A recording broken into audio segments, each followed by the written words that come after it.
বিপ্লবী রক্তে উজ্জীবিত এই তরুণ নেতা ওসমান হাদী ছিলেন প্রতিবাদের অনন্য প্রতীক।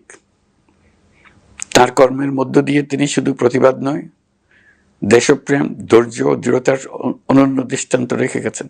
আইনশৃঙ্খলা রক্ষাকারী বাহিনী ও সংশ্লিষ্ট সংস্থাগুলোকে পেশাদারিত্বের সঙ্গে তদন্ত কার্যক্রম পরিচালনা করে সুযোগ দিন। রাষ্ট্র আইনের শাসন প্রতিষ্ঠায় সম্পূর্ণরূপে প্রতিশ্রুতিবদ্ধ। ওসমান হাদী ছিলেন পরাজিত শক্তি ফ্যাসিস্ট সন্ত্রাসীদের শত্রু।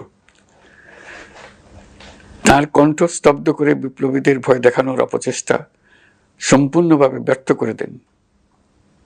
ভয়, সন্ত্রাস কিংবা রক্তপাতের মাধ্যমে এদেশের গণতান্ত্রিক অগ্রযাত্রা কেউ থামাতে পারবে না।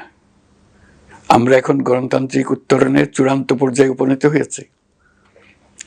শহীদ হাদী ছিলেন এই প্রক্রিয়ার অবিচ্ছেদ্য অংশ।